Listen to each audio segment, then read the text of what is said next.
that you were saving, that I will see you soon. If I could lay down beside you, I would, I would, I would. Hello friend, আসসালামু আলাইকুম। Welcome back to my channel. সবাই কেমন আছেন? আশা করছি আমার সকল ভিউয়ার্সরা, ভাইয়ের আপুরা যে যেখানে আছেন ভালো আছেন, সুস্থ আছেন।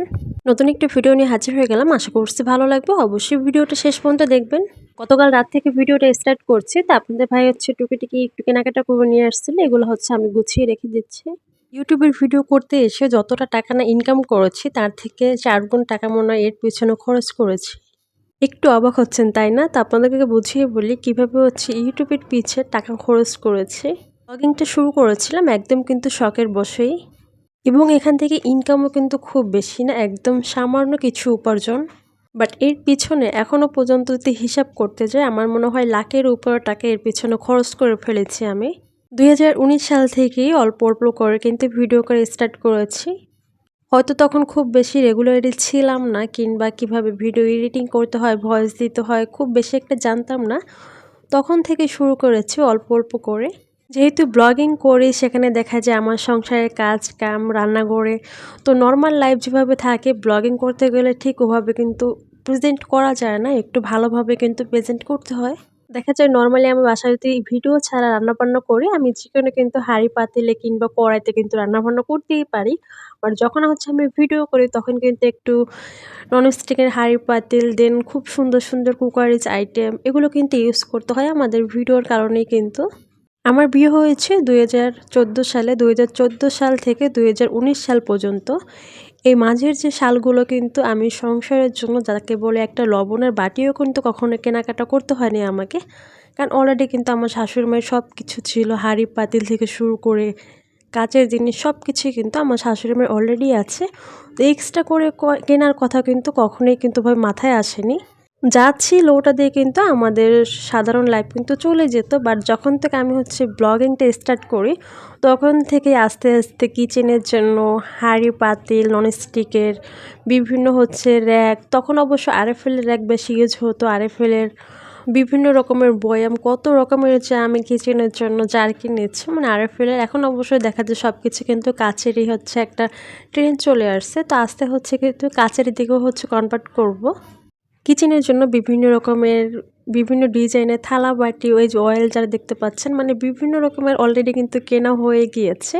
এই 4-5 বছর যদি হিসাব করতে যাই, আমার কিন্তু লাখ টাকার উপরে কিন্তু এখানে খরচ হয়ে গিয়েছে। বাট আমার এখনও পর্যন্ত ওইভাবে লাখ টাকা কিন্তু আমি উঠাতে পারিনি। যেহেতু ব্লগিং করি, তারপর হচ্ছে সংসারের কাজ কাম গুছানো এগুলোই শেয়ার করে, সেক্ষেত্রে কিন্তু বিভিন্ন রকমের বিভিন্ন সুন্দর সুন্দর জিনিসপত্র কিন্তু আমাদের কালেকশনে রাখতেই হয়। এটা কিন্তু ব্লগিং করার আগে কিন্তু একদমই ছিল না। তখন বলতে পারবো না যে একটা লবণের বাটি আমার ছিল কি না। বাট ব্লগিং করার পর থেকে দেখা যায় প্রত্যেক মাসে কিছু না কিছু কিনতে হয় এর পেছনে। বাট এর উপার্জনটা কিন্তু খুব সামান্য, যেটা দিয়ে দেখা যাবে আমার একদিনের বাজারের টাকাও হবে না।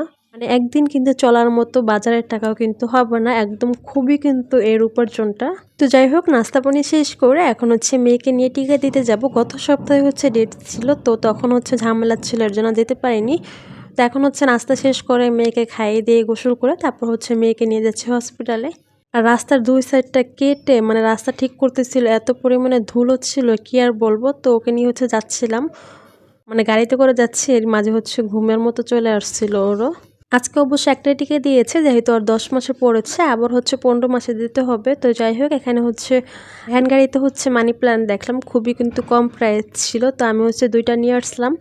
অবশ্য দেখা যায় বেশি দিন থাকে না, কেমন যেন পাতাগুলো হলদেটে টাইপের হয়ে তারপর হচ্ছে আস্তে আস্তে মরে যায়। আপুরা কিভাবে মানি প্ল্যান্টের যত্ন নেন অবশ্যই একটু কমেন্টে জানাতে পারেন। তো এখানে এই যে বাইরে গরমও ছিল, তো হচ্ছে আইসক্রিম নিয়ে আসছিলাম। তো মা ছেলে মিলে হচ্ছে আইসক্রিমটা খেলাম। তারপর হচ্ছে এখন দুপুরের জন্য রান্নাবান্না করব, ডাল রান্না করব। আর এখানে হচ্ছে যে গরুর মাংস নিয়েছি, গরুর মাংস আলু দিয়ে একটু মাখা মাখা হচ্ছে ঝোল করে হচ্ছে রান্না করব। এই যে ননস্টিকের কড়াইটা দেখতে পাচ্ছেন, এটাও কিন্তু ব্লগিং এর জন্যই হচ্ছে কেনা হয়েছিল। এটা অবশ্য অনেকটাই কিন্তু নষ্ট হয়ে গেছে। এখন যদি নতুন একটা সেট মার্বেল সেট কিনতে যাই, তাহলে কিন্তু 5,000 টাকা হাতে নিই, তারপর হচ্ছে আমাকে কিনতে যেতে হবে। যেহেতু ভিডিও করছি, সেক্ষেত্রে কিন্তু একটু ভালো পাত্রতে কিন্তু ইউজ করতে হয়। নর্মালি কিন্তু যে কোনো পাত্রে কিন্তু আমরা রান্না করতে পারতাম। আমাদের ভিডিওর মাধ্যমে কিন্তু দেখতে পাবেন শুধু সংসারের কাজ কাম, একটা গৃহিণী সারাদিন কি করে না করে তার থেকে কিছুটা অংশ আপনাদের সাথে শেয়ার করে থাকি। পার্সোনাল কোনো টপিক, ফ্যামিলিতে কি হলো না হলো, কার সাথে কোথায় গেলাম কিংবা কি করলাম, ওগুলো কিন্তু খুব কমই কিন্তু শেয়ার করা হয়। ব্লগিং ছাড়াও কিন্তু পার্সোনাল একটা লাইফ আছে, তো পার্সোনাল লাইফটা আলাদা রেখে জাস্ট কাজের অংশটা আপনাদের সাথে শেয়ার করে, এর জন্য কিন্তু আরও বেশি প্রয়োজন পড়ে আমাদের বিভিন্ন রকমের রান্নাবান্না করার জন্য বিভিন্ন ডিজাইনের থালা বাসন, এগুলো কিন্তু আমাদের প্রয়োজন পড়ে। কিভাবে সুন্দর করে ফুটিয়ে তোলা যায় সাজিয়ে গুছিয়ে, এটা কিন্তু আমরা বেশি ট্রাই করে আমরা পার্সোনাল লাইফটা আলাদা রাখি এবং ব্লগিং লাইফটা জাস্ট কাজের অংশটা জাস্ট আপনাদের সাথে শেয়ার করি। তো যাই হোক, অনেক কথা বলে ফেললাম। আর যদি হিসাব করতে যাই 2019 সাল থেকে এখন পর্যন্ত 4-5 বছরে কিন্তু প্রায় লাখের উপরে কিন্তু এর পেছনে আমার খরচ হয়ে গিয়েছে, বাট ইনকাম খুবই কিন্তু সামান্য। তো যাই হোক, এখানে যে সব মশলা দিয়ে তারপর মাংসটাকে এখন ভালো করে কষিয়ে নিব। আমি পানি খুব কমই দিব, পানি কম দিয়ে তারপর বেশি মশলা দিয়েছি একটু, যাতে একটু ঘন হয়, এর জন্য মশলার পরিমাণটা একটু বেশি দিয়েছি। আর এরপর আলু দিয়ে আরও বেশ কিছুক্ষণ কিন্তু কষিয়ে নিব। When nothing really matters, that's all I wanna do. I hope that you are safe and that I will see you soon. If I can lay down beside নাড়াচাড়া দিয়ে সামান্য পরিমাণে আমি পানি দিয়ে এরপর রান্নাটা করে নিব। আর হয়ে আসলে এখন জিরা গুঁড়ো দিয়ে তারপর নামিয়ে নিচ্ছি। খুব সুন্দর কিন্তু একটা ফ্লেভার আসবে, আর কালারটাও কিন্তু খুব সুন্দর হয়েছে। এরপর দুপুরে খাওয়া দাওয়া শেষ করে একটু রেস্ট নিয়েছিলাম। আর মেয়ে তার বাবার সাথে বাইরে গেছে, একদম বাসায় ভিতরে থাকতেই চায় না। সে বাইরে যাবে, ঘোরাঘুরি করবে। এখনই সে বাইরে গেলে খুবই কিন্তু খুশি হয়ে যায়। আজকে যেহেতু তাকে একটা টিকা দিয়েছে, তো আজকে আর নাপা খাওয়াতে হয়নি। যখন 3 থেকে 4টা একবারে টিকা দেয় তখন খুবই কিন্তু খারাপ অবস্থা হয়ে যায় বাচ্চাদের, মানে বাচ্চাদের কি, এটা কিন্তু বড়দেরও হয় যদি একবারে 3 থেকে 4টা টিকা দেয়।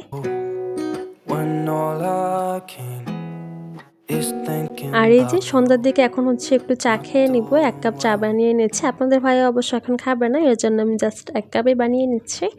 আর এখানে বিস্কিট নিয়ে আসছিল, বিস্কিটটা শেষ হয়ে গেছে। বিস্কিটটা খেতে বেশ মজারই, যেহেতু বিস্কিটটা একটু মিষ্টি কম থাকে, এর জন্য চা দিয়ে খেতে বেশ ভালোই লাগে। আয়নও খুব পছন্দ করে যায়, এটা একটু চকলেট কুকিজ টাইপের। আমার ছেলের চকলেট খুব পছন্দের, তো ওকে চকলেট দিয়ে যে কোনো জিনিস দেয় না, কারণ ও বেশ মজা করেই খায়, চকলেটটা বেশ পছন্দই করে। তো জারে রেখে দিলাম। আর এখানে দেখেন অনেকগুলো রয়েছে, অবশ্য সবগুলো তো আর খাওয়া হবে না। আর এখানে চা বানিয়ে নিয়েছি একদম কড়া করে লিকার দিয়ে, বেশি করে দুধ দিয়ে 1 কাপ চা বানিয়ে নিয়েছি। চায়ের কালারটা কিন্তু খুব সুন্দর হয়েছে। এরকম একটা বাজে অভ্যাস হয়ে গিয়েছে, মানে সকালে 1 কাপ চা আর বিকালে 1 কাপ চা না খেলে মনে হয় সারাদিন চলে না, খুব কিন্তু আলসামি লাগে, একদম মেজমেজে টাইপের লাগে। আর চাটা খাওয়ার পর যতটা ভালো লাগে ওটা অ্যাকচুয়ালি বলে বোঝানোর মতো না। তো ঠিক আছে, আজকের মতো ভিডিওটা এখানে শেষ করে দিচ্ছি। আই হোপ ভালো লেগেছে। ভালো লাগলে অবশ্যই একটা লাইক করবেন, কমেন্ট করে জানাবেন কেমন হয়েছে। এবং আমার ভিডিওটা দেখার জন্য অসংখ্য ধন্যবাদ। সবাই ভালো থাকবেন, সুস্থ থাকবেন। আবার নেক্সট ভিডিওতে দেখা হবে। আল্লাহ হাফেজ, আসসালামু আলাইকুম।